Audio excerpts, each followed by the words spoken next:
अस्सलामुअलैकुम, सुबह बखैर and a very good morning. भाई सर्दियां जो हैं वो कहीं खुल के आ गई हैं और कहीं खुल के आने का भी नाम नहीं ले रही। मैं बात कर रही हूँ कराची की, और इस वजह से हम देख रहे हैं कि हमारे आसपास जो है नज़ला ज़ुकाम की लोगों को शिकायत करते हुए देख रहे हैं। तो प्लीज़ अपना ख्याल रखें। और वो जो कोविड ने हमें मास्क पहनना सिखाया था ना, वो सिर्फ कोविड के टाइम के लिए नहीं था, वो हमें चाहिए कि अब आगे भी उसको लेके चलें, क्योंकि लाहौर में स्मॉग भी है, फॉग भी है, और उसके बाद फिर नज़ला ज़ुकाम। ये कराची की अगर हम बात करें, क्योंकि बारिश नहीं हो रही और मौसम को कुछ समझ में नहीं आ रही कि भाई ये मौसम है क्या, और बारिश के आगे चांसेस भी कोई नहीं है। तो इसलिए अपना ख्याल आपने रखना है खुद, और कोशिश करें जब आप घर से बाहर निकलें तो मास्क का इस्तेमाल ज़रूर करें। ये तो ज़रा मैंने आपसे बात कर दी मौसम के हवाले से और आपकी सेहत के हवाले से। शो के आगाज़ में सबसे पहले मैं बात करूँगी, आपको पता है कि आजकल जो हॉट टॉपिक है दैट इज़ इलेक्शन, जो कि हो रहे हैं इंशाल्लाह 8 फरवरी को। अब तो खैर इसमें किसी भी किस्म का भाम बाकी रह नहीं गया। और जैसे जैसे इलेक्शन का वक्त करीब आ रहा है, सियासी पार्टियां वोट हासिल करने के लिए तरह तरह के हरबे इस्तेमाल कर रही हैं। कोई बेरोज़गारी ख़त्म करने के दावे कर रहा है, तो कोई महंगाई कम करने की बातें कर रहा है। चेयरमैन पाकिस्तान पीपल्स पार्टी बिलावल भुट्टो जरदारी ने एक बड़ा ज़बरदस्त दावा किया है। तो रोटी, कपड़ा और मकान के बाद हम देखते हैं कि पाकिस्तान पीपल्स पार्टी ने अब ये कह दिया कि जी मुफ्त बिजली के वाले से बात करेंगे, सोलर एनर्जी के वाले से बात की जा रही है। मैं सोचूँ अगर सिंध में अगर हम करेंगे, जहाँ पे अभी तक स्कूल जो है वो सही मौजूद नहीं है, वहाँ पर पाकिस्तान पीपल्स पार्टी के लिए यकीनन एक बहुत बड़ा टास्क होगा। आपको याद होगा बानी पाकिस्तान तहरीक इंसाफ, जब उन्होंने भी 2018 में इलेक्शन कैंपेन लड़ी थी, उन्होंने कहा था कि जी हम 1 करोड़ जॉब्स पैदा करेंगे, 50 लाख घर बनाएंगे।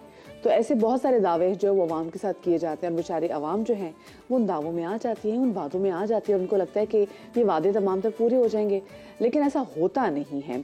हमारे साथ इस वक्त मौजूद हैं सीनियर सियासी तज्ज़ियाकार ज़ैगम खान साहब, उनको शामिल गुफ्तगू करेंगे इस हवाले से। ज़ैगम खान साहब, वेरी गुड मॉर्निंग।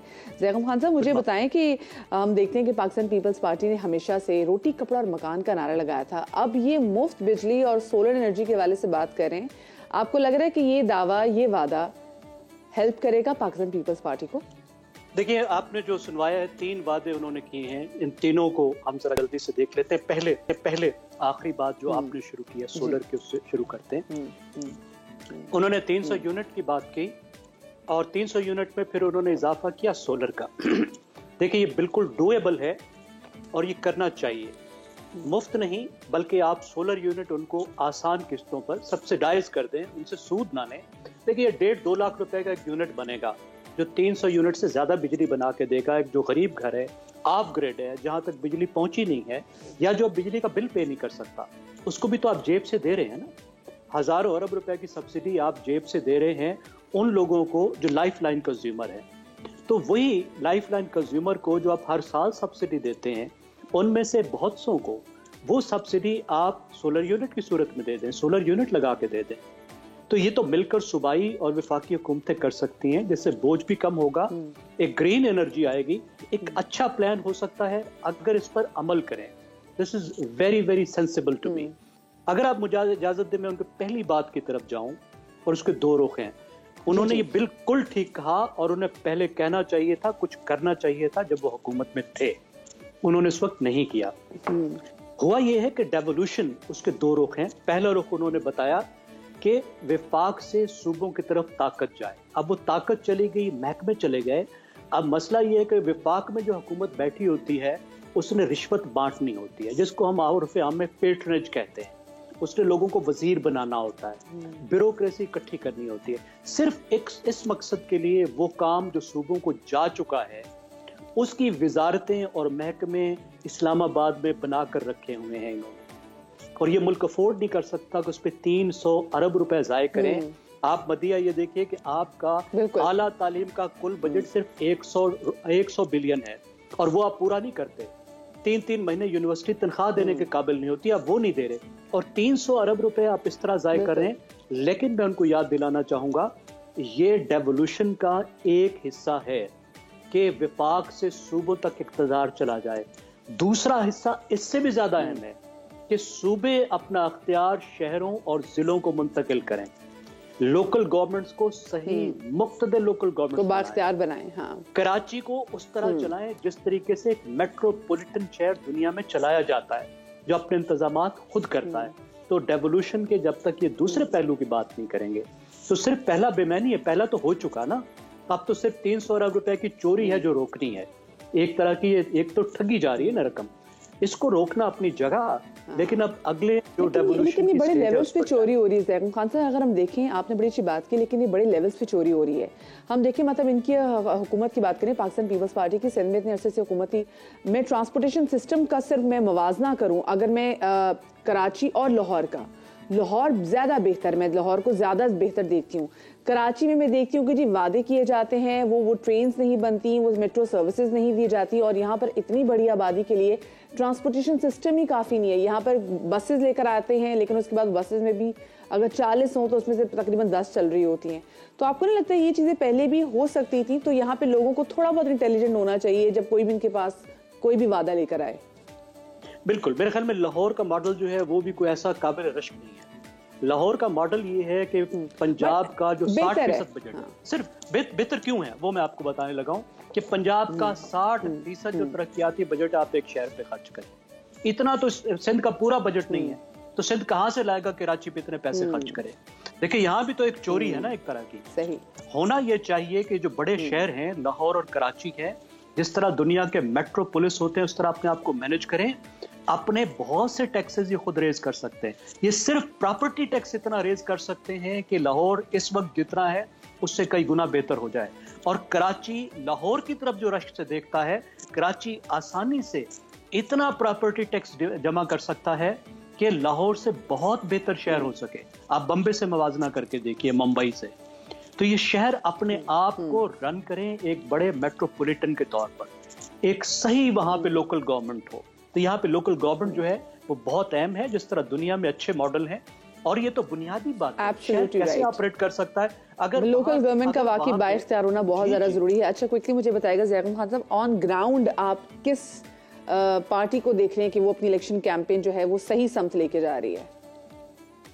इस वक्त तो कोई इलेक्शन कैंपेन के आपको दूर दूर तक आसार नहीं लग रहे। सब लोग बैठे हैं, एक को लड़ने नहीं दिया जा रहा, दूसरे सोच रहे हैं कोई और आके उनकी इलेक्शन जो है वो मैनेज कर लेगा। अफरा तफरी उनकी आपस में मची हुई है, सीटों का फैसला नहीं कर पा रहे, उन्होंने अपने मंशूर अभी तक दिए नहीं है। तो इस वक्त तो मेरे ख्याल में एक ऐसा इलेक्शन है जिसमें कोई गर्मजोशी नहीं है और जिसकी साख इलेक्शन होने से पहले ही बहुत बुरी हद तक मजरू हो चुकी है। अच्छा, जो पेशगोइयां आ रही हैं, आप देखें ना, कैप्टन सफ्तर ने कह दिया कि मैं नवाज शरीफ को 5 दफा जो है वो वजीर आजम बनता हुआ देख रहा हूँ। ये तो ऐसा ही है जिस तरह परवेज इलाही मुशर्रफ के बार कहा था कि 10 दफा वर्दी में उनको मुंतखब करवाएंगे सदर पाकिस्तान। तो वो कहते हैं कि मैं पीर फैमिली से हूँ, बस अल्लाह हमें उनकी पेशीन गोइयों से महफूज रखे। उनका वजदान नहीं कह रहा था जी। देखिए, उनकी पार्टी जरूर जीतते रहे, हमें नई लीडरशिप की जरूरत है। मियाँ साहब का अब ज्यादा दिल नहीं लगता सियासत में। मियाँ साहब जब वजीर आजम भी थे तो उस वक्त भी उनका कोई दिल नहीं था, उन्होंने काम दूसरों को दिए हुए थे।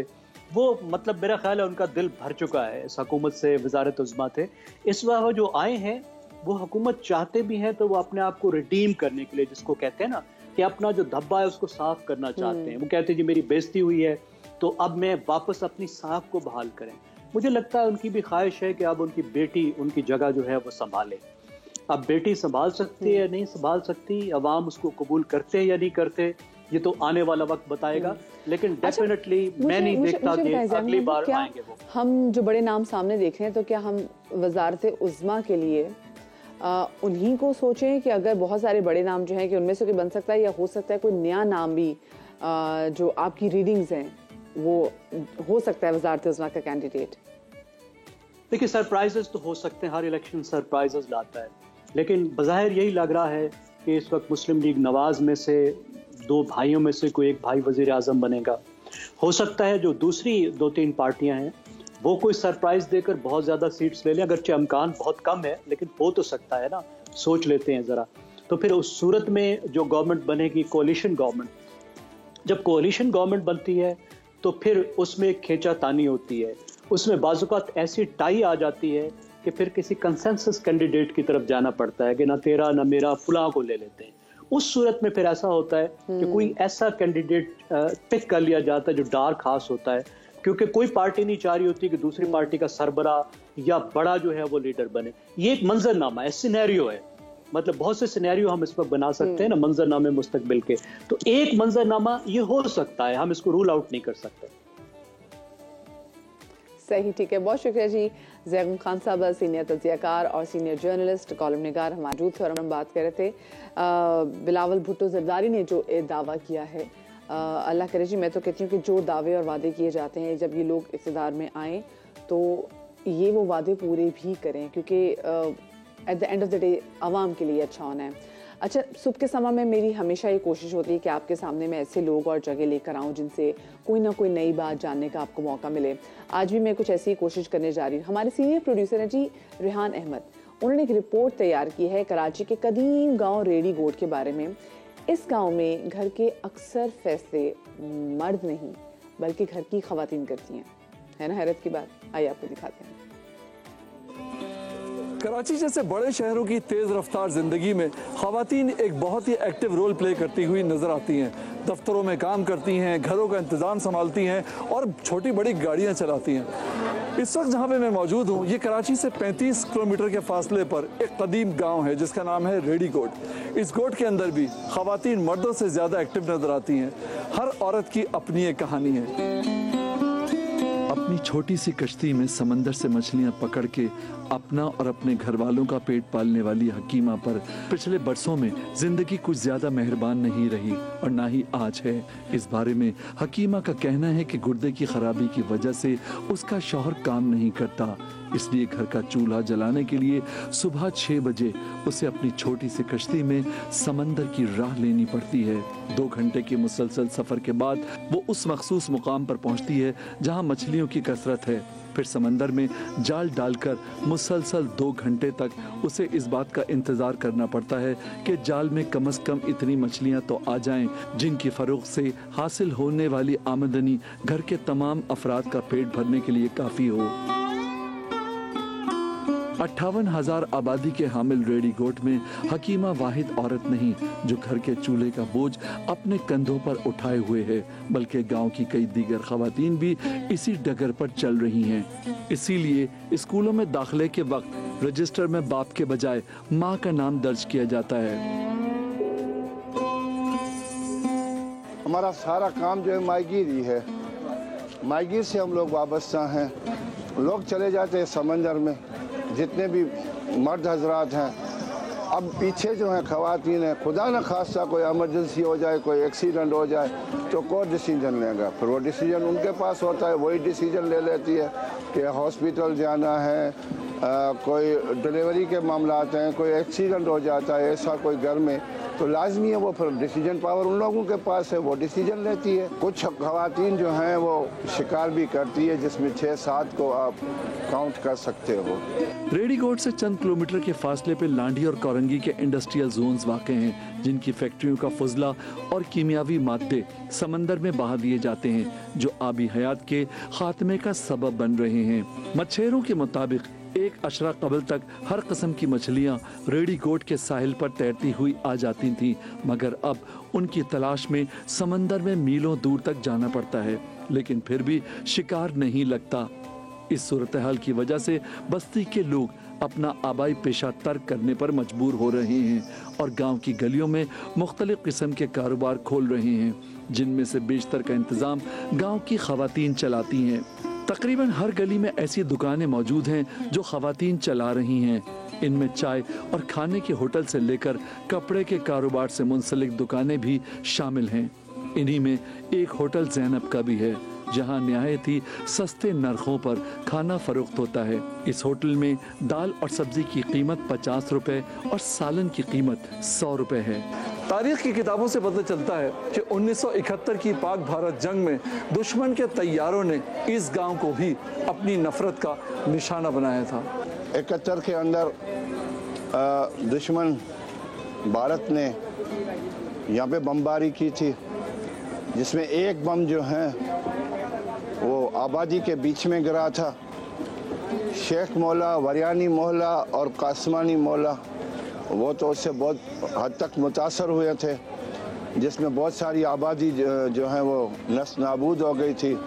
तकरीबन 25 से 30-35 फुट का एक बड़ा खड्डा गहरा आ गया था, जिसमें से 10 से 15 लोग शहीद और बहुत सारे लोग जख्मी हुए थे। कुछ अर्से पहले तक इस गांव में बच्चों को पढ़ाना मायूब समझा जाता था, मगर अब यहाँ लड़कों और लड़कियों की तालीम के लिए स्कूल मौजूद हैं, जिनमें तकरीबन 1000 बच्चे ज़ेरे तालीम हैं। रेडीकोट में किसी चीज़ की कोई कमी नहीं है। यहाँ की खवातीन अपने मर्दों के शाना बशाना सुबह से लेकर रात तक काम करती हैं ताकि ज़िंदगी की गाड़ी को आगे बढ़ाया जा सके। बच्चों की तालीम के लिए स्कूल भी मौजूद है, मगर बदकिस्मती से ये स्कूल सिर्फ मैट्रिक तक तालीम देता है। इससे आगे बच्चियाँ तालीम सिर्फ इसलिए हासिल नहीं कर पाती क्योंकि यहाँ से लेकर कराची शहर तक ट्रांसपोर्ट की कोई बाज़ाब्ता सहूलत मौजूद नहीं है। अगर ये सहूलत मुहैया कर दी जाए तो रेडीकोट की लड़कियाँ और खवातीन भी मैट्रिक से आगे तालीम हासिल कर सकेंगी। कैमरामैन मोहम्मद इरफान के साथ रेहान अहमद, समा, कराची। तो आपने देखा कि रेडी गोट की जो ख़वातीन हैं वो कितनी खुद मुख्तार हैं, लेकिन अगर उनको अच्छी ट्रांसपोर्टेशन मुहैया की जाए तो ये बच्चियां भी जो वहाँ रहने वाली हैं वो तालीम हासिल कर सकती हैं। आज 26 दिसंबर है और आज खुशबुओं की शायरा परवीन शाकिर को अपने मद्दाहों से बिछड़े 29 बरस हो गए हैं, मगर उनकी शायरी आज भी खुशबू की तरह फैलती महसूस होती है। एक छोटी सी यहाँ पर ब्रेक लेते हैं, ब्रेक के बाद मिलते हैं।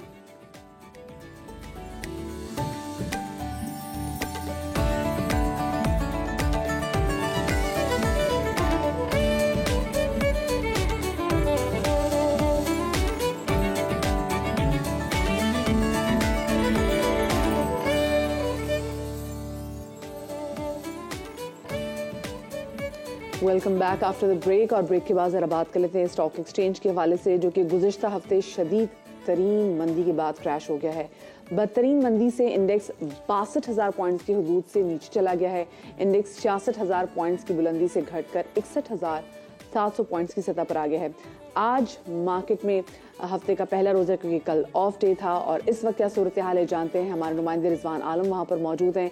रिजवान, अस्सलाम वालेकुम एंड वेरी गुड मॉर्निंग। ये बताएं कि इस वक्त मार्केट में क्या सूरत हाल है, क्या मार्केट में पॉइंट्स का इजाफा हुआ है या आज भी घटे हैं पॉइंट्स?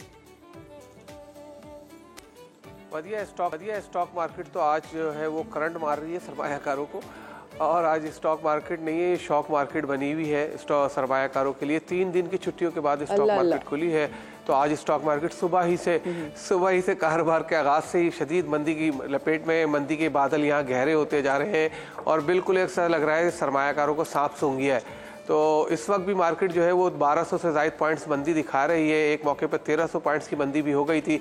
61,000 की नफसियाती हद भी गवा बैठी है स्टॉक मार्केट, और 60,389 पॉइंट्स पर ट्रेड हो रही है। तमाम ही सेक्टर्स में हम फ़रोख्त का दबाव देख रहे हैं। बज़ाहिर ये लगता है कि जो इलेक्शन शेड्यूल का ऐलान हुआ उसके बाद से जो है वो मार्केट ने काफ़ी बड़ी करेक्शन लेना शुरू कर दी। ऐसा लगता है कि जैसे इलेक्शन 8 फरवरी को होना जो है वो उससे घबरा रहे हैं सरमायाकार, और उनको लगता है कि जैसे कोई कमज़ोर हुकूमत अगर बनती है तो मुश्किल माशी फ़ैसले कैसे होंगे, IMF का क्या रद्द-ए-अमल होगा, ये सब चीज़ें हैं। फिर मार्केट चूँकि बहुत ज़्यादा बढ़ गई थी मदिया, तो उसकी वजह से जो है वो बहुत सारे सरमायाकार उधार में शेयर्स खरीदते हैं। 42 अरब रुपए का बदला पहुंच गया था स्टॉक मार्केट में, और उस पर शरह सूद जो मार्कअप देना पड़ रहा था वो 30% देना पड़ रहा था। तो इसकी वजह से भी जो है मार्केट में फ़रोख्त का बहुत दबाव आया, और हमने देखा कि मार्केट वापस आई। मार्केट चूँकि 2 महीने में ही 26,000 पॉइंट्स बढ़ गई थी, तो मार्केट में करेक्शन मुतवक्का थी, ड्यू थी और होनी भी चाहिए थी। अच्छी मार्केट के लिए, हेल्दी मार्केट के लिए अच्छा साइन होता है कि मार्केट थोड़ी सी नीचे भी आए। तो मार्केट में गुंजाइश बन रही है, जब जैसे जैसे मार्केट नीचे आ रही है तो लोग लेने भी आ रहे हैं उस माल, और यहाँ पे मालियाती इदारे जब देखेंगे कि उनको परकशिश कीमतें सतह पे नजर आएंगी तो वो एंट्री लेंगे और फिर मार्केट थोड़ी सी संभलती नजर आएगी। लेकिन फिलहाल मार्केट जो है मुसलसल हम गिरती हुई देख रहे हैं। कि अभी ये जो आपने बताया कि करेक्शन तो चलो ठीक है, हेल्दी है, लेकिन जिस तरीके से तेजी से मंदी हो रही है, और आप में हम लोग बात कर रहे थे कि भाई ज़बरदस्त market is doing really well और सेंटिमेंट बहुत अच्छा है, तो इस मंदी के चक्कर में सरमायाकारों के कितने पैसे डूबे में से? देखिए, सरमायाकारों को तो काफ़ी नुकसान हुआ है, छोटे सरमायाकारों को तो करोड़ों रुपए का लॉस हुआ है, बिल्कुल हुआ है। लेकिन वो उन लोगों को होता है मदिया जो उधार पे शेयर्स खरीदते हैं इस उम्मीद पर कि शेयर्स की कीमत बढ़ जाएगी तो वो बेच देंगे। लेकिन जब बदला बहुत ज़्यादा हो गया मार्केट में जो उधार पे शेयर्स खरीदने वालों को, तो उन्होंने वहाँ फाइनेंसिंग रोकी है, क्योंकि देखिए साल का भी इख्तिताम है, बैंकों को क्लोजिंग करनी है, तो वो भी जो है वो क्या कहते हैं मार्जिन फाइनेंसिंग भी मार्केट में कम हो गई है। तो ये सब चीज़ें मार्केट को जो है वो कहते हैं गिरा रही हैं। लेकिन कहा यही जा रहा है कि मार्केट जो है नए साल में मार्केट एक अच्छी जो है मूव दोबारा दिखा सकती है, रैली दोबारा दिखा सकती है। अच्छा, क्योंकि मैं आपसे सवाल पूछने वाली थी कि क्या साल का जो आखिरी हफ्ता है वो कुछ अच्छी खबर लेकर आएगा यहाँ से? देखिए, साल के आखिरी हफ्ते में तो यही कहा जा रहा है कि थोड़ी मार्केट रेंज बाउंड रहेगी, थोड़ा दबाव भी रहेगा क्योंकि इख्तिताम हो रहा है साल का। और देखिए, क्रिसमस की वजह से भी जो गैर मुल्की फंड्स होते हैं वो भी चले जाते हैं छुट्टियों पे। उनकी जानिब से भी हम देखते हैं कि इतनी बाइंग नहीं आ रही जैसे पहले एग्रेसिव बाइंग हो रही थी, गैर मुल्की फंड्स भी कर रहे थे। तो ये चीज़ भी है थोड़ी, तो सरमाया का थोड़े मोहताज भी हुए हैं कि अभी नए साल के आगाज़ पे ही जो है वो नया सरमाया मार्केट में आना जो है वो मुतवक्का है। उसके बाद जो है ये बात तय है कि मार्केट जो है, मार्केट में कोई ऐसी बुरी खबर नहीं है, मार्केट में कोई ऐसी बहुत ज़्यादा नेगेटिव न्यूज़ नहीं है, मार्केट में सारी बेहतर न्यूज़ है, अच्छी न्यूज़ है। लेकिन चूँकि मार्केट ने एक बहुत ही जो है गैर मामूली अपसर्ट दिखा दी थी, बहुत ज़्यादा बढ़ गई थी बहुत ही कम मुद्दत में, और मार्केट तारीख की बुलंद तरीन सतह पर जहाँ पहुँची थी 67,000 पॉइंट पे। तो वहाँ से मार्केट ने करेक्शन लेना थी, कहीं ना कहीं करेक्शन आनी होती है। और बहुत सारे लोग जो बहुत नीचे पे शेयर्स की कीमतें लेके बैठे हुए होते हैं वो बेचते भी हैं फिर अपने शेयर। तो उन्होंने प्रॉफिट ब्रेकिंग की है, बुकिंग प्रॉफिट बुक किया है। अब मार्केट जो है नए साल के आगाज़ पे हम देखेंगे कि मार्केट बेहतर होती हुई हम लोगों को नजर आएगी इंशाल्लाह। बहुत शुक्रिया जी। रिजवान आलम हमारे नुमाइंदे हमारे साथ मौजूद थे स्टॉक मार्केट से। और स्टॉक मार्केट सुबह भी जैसे बता रहे थे कि आज वो शॉकिंग मार्केट बनी हुई है सरमायाकारों के लिए, क्योंकि सुबह से काफ़ी मंदी है। ऑलमोस्ट 3 दिन के बाद जो है वो मार्केट खुली भी है, स्टॉक मार्केट खुली भी है। अच्छा, मैं आपको एक और शॉकिंग खबर दे देती हूँ, और वो है मैच के हवाले से। खैर शॉकिंग खबर तो नहीं, मुझे लग रहा है शायद थोड़ी बेहतर खबर है। वो ये कि पाकिस्तान का जो दूसरा टेस्ट मैच था वो आज से शुरू होना था ऑस्ट्रेलिया और पाकिस्तान के दरमियान। तो 114 रन ऑस्ट्रेलिया ने बना लिए हैं 2 विकेटों के नुकसान पर, लेकिन बारिश होगी जिसकी वजह से मैच जो है उसको रोकना पड़ गया है। अच्छा, पर्थ टेस्ट की पहली इनिंग्स आपको याद है कि इसमें 3 और दूसरी में 4 रन बनाने पर सरफराज अहमद प्लेइंग 11 से आउट हैं, जबकि मोहम्मद रिजवान और off spinner Sajid Khan team में शामिल हुए हैं।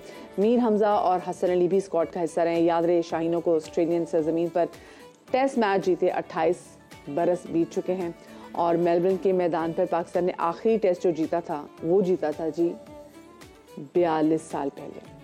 अब कितनी उम्मीद है कि इस बार पाकिस्तान इस सिलसिले को तोड़ देगा? बात करते हैं समा के स्पोर्ट्स रिपोर्टर इमरान मानी से। अस्सलाम वालेकुम Imran, very warm welcome to my show. Imran, ये बताएगा कि काफ़ी वैसे टीम में तब्दीलियां की गई हैं, इन तब्दीलियों के हवाले से सबसे पहले मुझे बताएं कि आपकी क्या इस पे आपका स्टांस है, और दूसरा आपको लगता है कि एक मैच की कारकर्दगी पर सरफराज को हटा देना इज जस्टिफाइड? देखें, सबसे पहले तो बात करूं तब्दीलियों की। आपने कहा फिर एक बार हमारे लिए वही शॉकिंग कि आपने जो है स्पिनर, रेगुलर स्पिनर नहीं खिलाया। एक बार फिर आप 4 फास्ट बॉलर्स के साथ गए। मेरी समझ नहीं आ रही कौन सी रॉकेट साइंस है। अब मोहम्मद हफीज को प्रोफेसर कहा जाता है, शायद वो उस चीज को जस्टिफाई करने की कोशिश कर रहे हैं कि वो वाकई प्रोफेसर है, कि वो कोई नया फार्मूला लेकर आ रहे हैं। कि आप समझ नहीं आता कि आप रेगुलर, मतलब ऑस्ट्रेलिया जो है हालांकि उनका ट्रेडमार्क नहीं है स्पिन, जो स्पिनिंग ऑप्शंस होते हैं, लेकिन वो भी रेगुलर स्पिनर खिला रहे हैं। कोई भी टीम रेगुलर स्पिनर के बगैर नहीं जाती है। ठीक है, आप 4 फास्ट बॉलर खिलाते हैं, उसके साथ भी आप सलमान आगा को बिठाकर आप एक स्पिनर खिला सकते थे, आपके पास ऑप्शन था, लेकिन आपने स्पिनर साजिद खान वहां मौजूद है, आपने नहीं खिलाया। पहली चीज तो ये बड़ी हैरान कुन है। ठीक है, बाकी जहां तक हसन अली को आपने चांस दिया या मीर हमजा को चांस दिया, ठीक है, वो चांस बनता था क्योंकि फास्ट बॉलिंग ऑप्शंस आपके बड़े लिमिटेड होते जा रहे थे। अब अगर बात करते हैं सरफराज की, जहां तक बात है, देखें ये इस पे डिबेटेबल कहा जा सकता है, इस चीज को आप डिबेटेबल कह सकते हैं। अगर तो सरफराज की रिसेंट परफॉर्मेंस देखते हैं तो उसके बाद तो ड्रॉप करना नहीं बनता, बिल्कुल आप ये बात हैरान करते हैं। लेकिन अगर आप जिस तरह एक जवाब दिया गया कंडीशंस का कि कंडीशंस की वजह से किया है, हाँ, इसको हम ये कह सकते हैं कि एक थिंकिंग का डिफरेंस हो सकता है मैनेजमेंट का या जो भी थिंक टैंक है उसका, लेकिन बेहतर था कि सरफराज को आप चांस देते।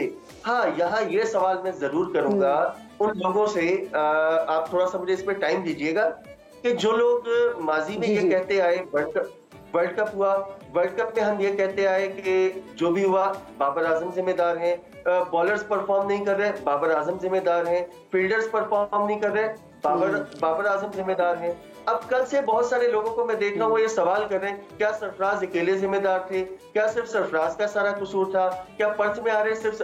तो मैं उन्हीं से ये सवाल कर रहा हूँ, क्या वर्ल्ड कप में सिर्फ बाबर आजम कसूरवार थे? क्या वहां पर जो है सिर्फ सारा मलबा हमें बाबर पे गिराना जस्टिफाई था? तो ये चीजें गलत है। हमें देखें, कभी भी कोई एक प्लेयर जो है वो शिकस्त का अच्छा, रिस्पॉन्सिबल ये जो तायुन करने लग जाते हैं कौन जिम्मेदार हैं, तो ये इनका ताल्लुक ऑफ कोर्स अवाम में से तो नहीं है कि अवाम तो नहीं उठ के आके ऐसे डिसीजन ले लेती। ये तो विद इन जो अंदर बैठे हुए लोग उन्हीं को पता ना कि उन्होंने किस एक नाम को बार बार पीटना है। जैसे उन्होंने अगर बाबर आजम का नाम बार बार पीटा है, चलो जी कैप्टनसी से वो चले गए, उसके बाद फिर सरफराज का नाम भी बार बार पीटना है और आपने मौका ही नहीं दिया सरफराज को। और वैसे क्या मसला है कि आप 2 विकेट कीपर आप एक साथ नहीं खिला सकते? ठीक है, एक विकेट कीपिंग कर ले तो दूसरा एज ए बैट्समैन की कैपेसिटी में खेले। देखिए, खिलाने को आप खिला सकते हैं, समटाइम ऐसा होता है, लेकिन जो पाकिस्तान टीम का इसमें कॉम्बिनेशन है उसमें मेरा नहीं ख्याल कि आप 2 विकेट कीपर्स को एक साथ खिलाएं। आपको जब आपके पास ऑप्शन मौजूद है कि रिजवान जो है वो विकेट कीपिंग कर सकते हैं, तो वहां पर बेहतर है कि आप अपना जो बॉलिंग के ऑप्शन हैं आप उनको बढ़ा सकते हैं वहां पे। तो मतलब इसमें कोई देखिए बात क्या है कि सरफराज की रिजवान की जब भी बात आती है तो हम लोग इसको बहुत ज्यादा वो बना देते हैं, इसमें मतलब थोड़ी सी शिद्दत आ जाती है जब भी मतलब जो हमारे बाज सेक्शन है उनकी तरफ से। बात क्या है कि देखिए दोनों पाकिस्तान के विकेट कीपर हैं, दोनों ने पाकिस्तान को सर्व किया, दोनों पाकिस्तान को सर्व कर रहे हैं। जो टीम की बेहतरी के लिए बेहतर है ठीक है वो डिसीजन लें। मैंने पहले भी कहा कि देखिए सरफराज की अगर तो आप रिसेंट परफॉर्मेंस की बात करते हैं, उसके बाद बाकी एक मैच के बाद उनको ड्रॉप करना नहीं बनता, वो जस्टिफाइड नहीं है। बट अगर आप कंडीशंस की बात करते हैं और बड़े यहाँ पे हम देख रहे हैं कि दूसरे प्लेयर्स भी मौजूद है जो कि सरफराज की कैप्टनसी के अंदर खेले भी हुए हैं and somehow they are part of the decision making ना। तो हम ऐसा भी देखने में लग रहा है कि पता नहीं कि जैसे पुरानी भी चीजें जो है वो एड्रेस कर रहे हैं, हम बहुत सारी जगहों पे ड्रॉप कर रहे हैं। ऐसा नहीं है कि हम इसको माजी से जोड़े, ऐसा नहीं है। बात क्या है कि एक हमारे देखिए प्रॉब्लम क्या आती है कि समटाइम कोई भी फैसला होता है ना उसको समटाइम हम अनफॉर्चुनेटली नियतों से जोड़ना शुरू कर देते हैं। जरूरी नहीं है कि हर गलत फैसला या सही फैसला क्योंकि वो जस्टिफाइड नहीं होते ना। ऑफ कोर्स देखिए इमरान, हाँ हम भी तो जगह देते ना, हम भी ऐसे जस्टिफाइड किस्म के फैसले नहीं लेते। आप देखें ना कि टीम की सेक्शन को भी लेके आप इंजर्ड प्लेयर्स को खिला रहे हैं, आप कोई प्लानिंग नहीं करे, कोई बैकअप आपके पास प्लान नहीं, तो फिर ऑफ कोर्स फिर इस तरह की चीजें आप सोचना शुरू करते हैं कि भाई आखिर मसला क्या था। तो वही वाली चीज होगी। अच्छा चलिए मैं जरा उस पर आ जाती हूँ क्योंकि अभी मैच जो भी चल रहा है उसमें बारिश हो गई है। पाकिस्तानी प्लेयर्स ने कहा था कि जो मेलबर्न की जो पिच है ये उनके लिए बड़ी अच्छी है। आपको लगता है कि ये बारिश के बाद भी ये फायदा देगी, अच्छी रहेगी इनके लिए फॉर द बॉलर्स? देखिए बारिश वहां पे वैसे जिस तरह कवरिंग की जाती है उसके बाद बहुत ज्यादा फर्क अमूमन पड़ता नहीं है, लेकिन जो कंडीशंस जा रही हैं इसमें सम टाइम होता है कि अगर जैसे अभी भी आगे भी कंडीशंस थोड़ी ओवरकास्ट रहती हैं तो फास्ट बॉलर्स के लिए फायदेमंद होता है। लेकिन डिपेंड ये करता है कि पाकिस्तान के लिए फास्ट बॉलर्स डिलीवर करें तब कि आप देखें हमारे बॉलर्स जो हैं वो बड़े अफसोस के साथ कहना पड़ रहा है कि 140 पे नहीं जा पा रहे। अभी रिसेंटली बकारी यूनुस का हमने स्टेटमेंट देखा तो उन्होंने बड़ी तशवीश का इजहार किया इस बात पे कि पाकिस्तान के बॉलर्स जो हैं मतलब आप देखें अगर तो हम मीडियम पेसर्स के साथ खेल रहे हैं, आपके पास जेन्युइन पेसर नजर नहीं आ रहा। शाहीन आफरीदी आपके प्रीमियम फास्ट बॉलर हैं, वो भी 134 130 मतलब समझ में नहीं आ रहा क्या ये रीजन भी है कि बिकॉज वर्कलोड बहुत ज्यादा है? क्योंकि शादाब खान ने भी कहा ना कि काम की ज्यादती की वजह से हमारे स्पिनर इंजरी का शिकार भी हो रहे हैं। क्या दूसरे मुमालिक के खिलाड़ियों पर भी इतना वर्कलोड नहीं होता? वन ऑफ द रीजन मतलब आपने बिल्कुल सही कहा कि एक वजह ये भी है वर्कलोड मैनेजमेंट जो है। आपको देखिए प्लेयर्स को उनके हमारा प्रॉब्लम क्या होता है, एक प्लेयर अच्छा खेल रहा है आप तीनों फॉर्मेट्स खिलाना शुरू कर देते हैं, एडिशनली फिर वो लीग भी खेलते हैं, सारी चीजें जब वो खेल रहे होते हैं तो उनका ऑब्वियसली वर्कलोड बढ़ता है। तो आप वर्कलोड मैनेजमेंट इसी का नाम है कि किस प्लेयर को किस तरह यूटिलाइज करना है, किन कंडीशंस में यूटिलाइज करना है। और ऑस्ट्रेलियन कंडीशंस वैसे भी आपको एक बात बताऊं आसान नहीं होती है। वहां की आउटफील्ड जो होती है जिस तरह की आउटफील्ड है एक और ग्राउंड बड़े बड़े हैं वहां इतना और दूसरी बात क्या है कि आप वहां जाते हैं 4-5 साल बाद जाते हैं, वो जो आउटफील्ड वहां की जो कंडीशंस होती हैं सब कॉन्टिनेंट से बिल्कुल डिफरेंट है। तो वहां पे आपको जरा सा जहाँ पे वर्कलोड वहां पे फिजिकली मेंटली हर लिहाज से बिल्कुल 100% आपको जो परफेक्ट प्लेयर्स चाहिए होते हैं कि जो पूरी तरह से फिट हो हर लिहाज से। लेकिन आपका क्या है कि शाहीन अफरीदी का खास तौर पे मैं बात करूंगा कि आपने जब से वो इंजर्ड हुए थे तो उसके बाद उनको आपने कैरी किया, आप उनको नेदरलैंड भी ले गए, दीगर कंडीशन या जहां उनकी जरूरत नहीं थी वहां भी आपने कैरी किया, रेस्ट नहीं करवाया। अभी तक वो उस रिदम में नजर नहीं। उन्होंने फ्यू मैचेस हैं, कुछ मैचेस हैं कि जहां पे उन्होंने अपनी रिदम दिखाया। जाहिर है कि उनके पास टैलेंट तो है लेकिन आप देखें ग्रेजुअली उनकी स्पीड हमें सबसे बड़ा जो अलार्मिंग चीज है, और मतलब ये बड़ी अब सवाल ही होता है ये जब रेस्ट नहीं करने दे रहे, जैसे पिछले दिन हमने देखा था कि बाबर और रिजवान ने भी कहा था कि उनको रेस्ट बहुत चाहिए, क्योंकि देखें आगे PSL भी आ रहा है, फिर आगे वर्ल्ड कप भी आ रहा है, लेकिन उनको रेस्ट करने नहीं दिया जा रहा। तो ये प्लेयर्स के साथ ज्यादती नहीं है, और आपको नहीं लग रहा कि ऐसा करने से हम प्लेयर्स की परफॉर्मेंस की एज कम कर रहे हैं? एग्जैक्टली देखें, वही मैं बार बार जो हमारी अक्सर बात हो रही है कि वर्कलोड मैनेजमेंट की जो बात होती है वो यही है कि आप प्लेयर्स को उनका आप उनके फ्यूचर को देखें कि उनको आपको जहां देखें, अब बाज़ वक़्त होता है कि आसान टूर होते हैं, वहां पे आप किसी प्लेयर को रेस्ट करा दें, जरूरी नहीं है कि आप पूरी की पूरी टीम बिठा दें, आप 6-6 7-7 आप यानी प्लेयर्स को मैनेज करें, किसी को बिठा दिया, किसी को वहां पे आपने इन कर दिया। दूसरी एक और बात यह है, प्लेयर्स को खुद भी ये चीज एसेस करनी चाहिए, प्लेयर्स को खुद भी देखना चाहिए कि अब जैसे हारिस, अब मैं आपको मिसाल देता हूँ, हारिस रऊफ में बड़ी तनकीद हुई, उन्होंने कहा कि मैं टेस्ट सीरीज के लिए अवेलेबल नहीं हूँ, तो उस पर मोहम्मद हफीज ने भी और दीगर लोगों ने भी बड़ी तनकीद की और बड़ा उस पर हार्श रिएक्शन था मोहम्मद हफीज का उसके ऊपर। अरे भाई, अगर एक प्लेयर खुद नहीं, वो समझ रहा है कि वो नहीं खेल सकता, वो नहीं अवेलेबल है, या उस तरह परफॉर्म वहां पे डिलीवर नहीं कर पाएगा, तो अगर वो कहता है कि मैं नहीं खेलना, तो ठीक है, दिस इज फाइन, इसमें मतलब ऐसी उनके मतलब इसमें कोई इशू नहीं है। तो ये बात है कि प्लेयर्स को खुद भी एसेस करना चाहिए कि वो कौन सा फॉर्मेट खेल सकते हैं, कब खेल सकते हैं, कब वो अपने आप को बेहतर तो मतलब उनको भी आप देखें ना, इंग्लैंड की या दीगर कंट्रीज की हम मिसालें देखते हैं कि वहां पे प्लेयर ऐसा होता है कि वो कोई प्लेयर T20 सीरीज जो है वो स्किप कर जाता है, कोई वनडे स्किप कर जाता है, कोई टेस्ट स्किप कर जाता है, तो इस तरह से चीजें मैनेज होती हैं। अभी इंडिया का मैच चल रहा है, उसमें भी मैं देख रही हूँ कि मतलब काफी जो उसमें बड़े बड़े जो इनके हैं, तो इंडिया का और साउथ अफ्रीका का मैच चल रहा है, तो उसमें भी उनके बड़े बड़े प्लेयर्स मौजूद नहीं है, तो हमें भी वाकई देखना चाहिए for the sake of our cricketers. बहुत शुक्रिया जी, इमरान मानी हमारे साथ मौजूद थे और हम तस्करा कर रहे थे जी आज पाकिस्तान मैच जो है उस हवाले से भी, और साथ में टीम की परफॉर्मेंस के हवाले से, वो जो चेंजेस हुई हैं उस हवाले से, जो प्लेइंग 11 जिसका ऐलान किया गया है उसमें जिन लोगों को ड्रॉप किया गया, क्यों ड्रॉप किया गया है, ये हमने जानने की कोशिश की। खैर, जिन्होंने ड्रॉप किया वही जाने कि इसके पीछे मंतक क्या है। हमें जनाब एक छोटी सी ब्रेक लेनी है, क्योंकि हम अपने जो है ना वो एड्स ड्रॉप नहीं कर सकते। छोटी सी ब्रेक के बाद मिलते हैं आपसे।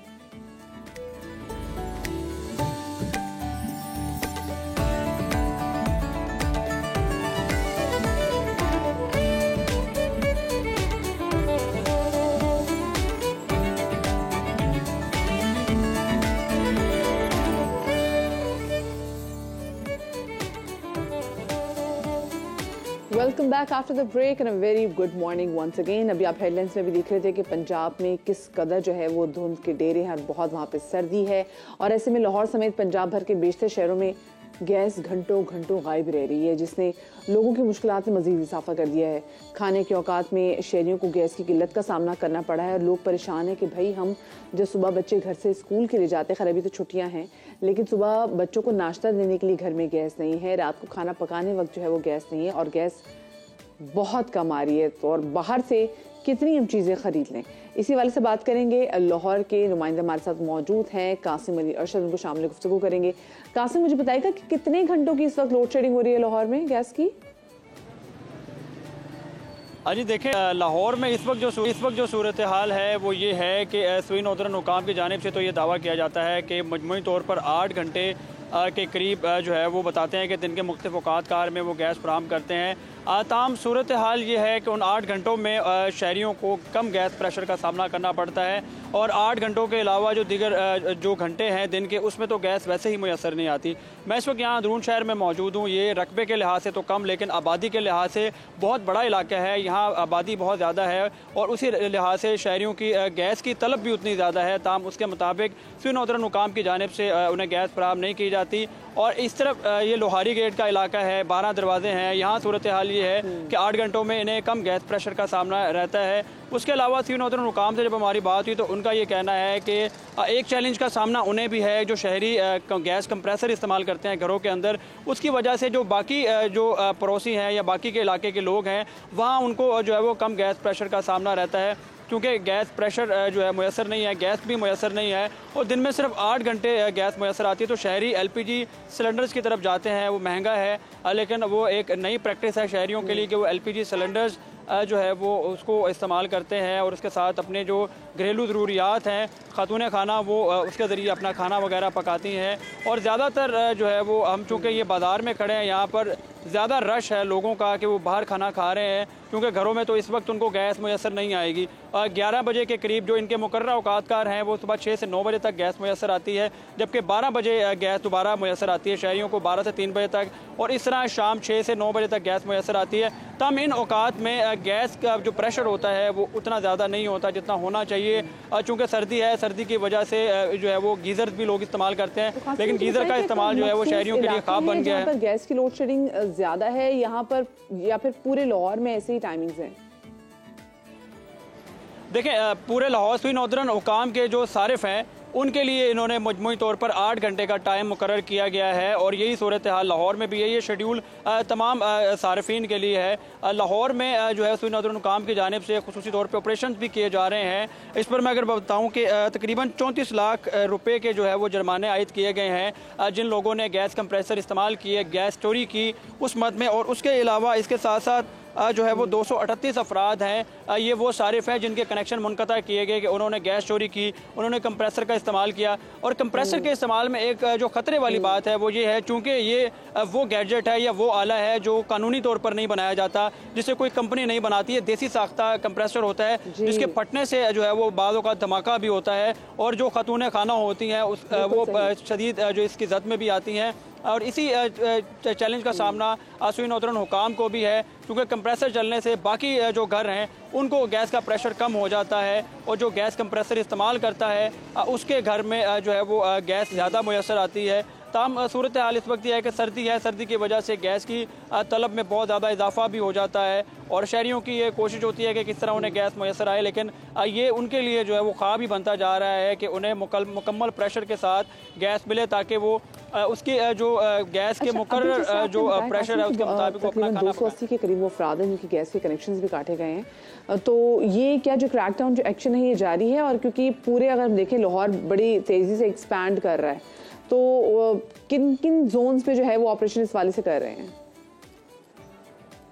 देखें, लाहौर के तमाम तर इलाके हैं वहाँ पर ऑपरेशन जारी रहता है। ये जो अदादो शुमार मैंने बताए हैं, ये अदादो शुमार गुज़िश्ता 24 घंटे के अदादो शुमार हैं। उस दौरान ये तकरीबन 280 कनेक्शन मुनक़ता किए गए हैं। चूँकि गैस हुकाम की जानिब से वो सिर्फ यही कर सकते हैं कि वो कनेक्शन मुनक़ता कर सकते हैं। उसके अलावा फिर उसके बाद जो एक जुर्माने आयद किए जाते हैं, ताम गैस चोरी रुकती नहीं है। उसके अलावा कंप्रेसर का इस्तेमाल नहीं रुकता, और गैस कंप्रेसर का इस्तेमाल करने की वजह से मीटर भी ज़्यादा तेज़ी से घूमता है। और जो आम रूटीन में अगर एक शख्स जो है वो कम गैस इस्तेमाल करता है तो वो कंप्रेसर की वजह से गैस का इस्तेमाल भी बहुत ज़्यादा होता है। बिल भी जाहिर बात है ज़्यादा आता है, बिल भी ज़्यादा आएगा। मुझे बताएं कि जैसे भी ओकरा ने कहा था कि वो गैस की कीमतें बढ़ाने जा रहे हैं, फिर एक तो शॉर्टेज भी है, फिर गैस की कीमत भी जो है वो बढ़ जाएगी। तो इस वाले से सुई नॉर्दर्न का क्या कहना है? देखिए, सुई नॉर्दर्न हुकाम की जानिब से जो प्रोटेक्टेड सारिफ थे जिनको आमतौर पे 200 रुपये से ज़ायद का बिल आता था गैस का, ये वो घराने हैं जो घर में एक चूल्हा जलाते थे, उनको 200-250 रुपये बिल आता था। ताम इन सारिफ के लिए भी सुई नॉर्दर्न हुकाम चूँकि ज़ाहिर बात है ओगरा ये रेट जो है वो लगाता है, तो उसके मुताबिक जब रेट ये लगा है उसमें 400 रुपये इन्होंने फ़िक्स चार्जेस ऐड कर दिए। यही वो सारे जो 200 रुपये बिल देते थे अब वो 700-800 रुपये फ़ी महीना बिल देते हैं एक चूल्हा जलाने का।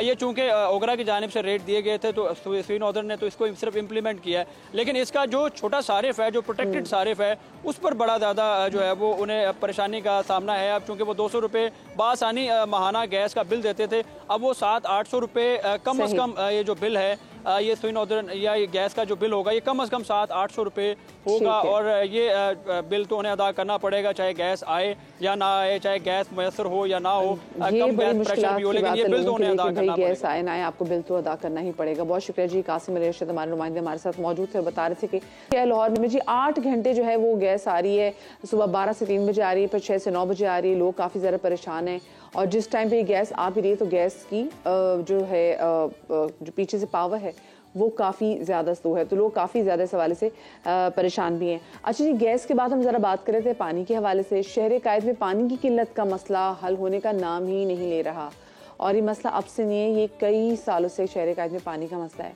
K4 मंसूबा माजी में कई तनाज़ात का आपको पता है शिकार भी रहा है। अब वापडा इस पर काम कर रही है। मंसूबे पर कितना काम हुआ है और ये कब तक मुकम्मल होगा, इस हवाले से हमारे रिपोर्टर मूनस अहमद ने चेयरमैन वापडा lieutenant general retired Sajjad Ghani से बात की है। आइए आपको दिखाते हैं।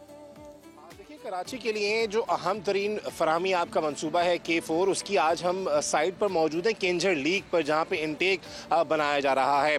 चेयरमैन वापडा lieutenant general retired Sajjad Ghani साहब हमारे साथ मौजूद हैं, इनसे बात करते हैं। सर क्या कहेंगे, बिल्कुल नए सिरे से वापडा के ये प्रोजेक्ट हवाले किया गया है, डेडलाइन एक मरतबा फिर एक्सटेंड कर दी गई है 9 माह, काम की रफ्तार भी बहुत आइडियल नज़र नहीं आती, क्या सिचुएशन आप क्या बयान कर सकते हैं? इस वक्त तक हमें इस मंसूबे के लिए 40 अरब रुपए मिले जो खर्च किए जा चुके हैं और तकरीबन इस मंसूबे की प्रोग्रेस भी 40% है। तो फिज़िकल और फाइनेंशियल प्रोग्रेस बिल्कुल मुतवाज़ी और साथ साथ चल रहे हैं। इस प्रोजेक्ट को मुकम्मल करने के लिए मज़ीद 80 अरब रुपए की ज़रूरत है। गवर्नमेंट के कुछ माली वसाइल हैं जो हमें नज़र आ रहे हैं, माली सूरत हाल है जो नज़र आ रही है। इसके लिए सबसे उम्दा तजवीज़ ये है कि कराची के लिए वाटर टैरिफ इम्पोज किया जाए। ये वाटर टैरिफ रिजीम इम्पोज कर दी जाती है तो हम इस रिजीम को कोलैटरलाइज करके government of Sindh funds raise कर सकती है जो इस प्रोजेक्ट के ना सिर्फ फेज़ 1 के लिए बल्कि फ़ेज़ 2 तक के भी फंड्स मुहैया हो सकते हैं। तो हुकूमत सिंध को कराची में वाटर टैरिफ इम्पोज करने के लिए, वाटर टैरिफ लागू करने के लिए संजीदा स्टेप्स उठाने होंगे। सर 80 बिलियन आपने कहा मज़ीद रिक्वायर्ड है 2 फाइनेंशियल ईयर्स में, लेकिन कहा तो ये जा रहा है कि इसकी जो कॉस्ट है वो एक्चुअल 126 से 180 या अराउंड 200 बिलियन तक पहुंच गई है, क्योंकि day by day raw material और दीगर फैक्टर्स इसमें शामिल हैं। देखें, पाकिस्तान एस्केलेशन का हालिया सालों में एस्केलेशन के दबाव में है। हर एक चीज़ में एस्केलेशन है। कंस्ट्रक्शन कॉस्ट 2 गुना से ज़्यादा हो चुकी है। इस प्रोजेक्ट में फ़िलहाल एस्केलेशन का इम्पैक्ट इतना शदीद नहीं है जितना दूसरे प्रोजेक्ट में नज़र आता है।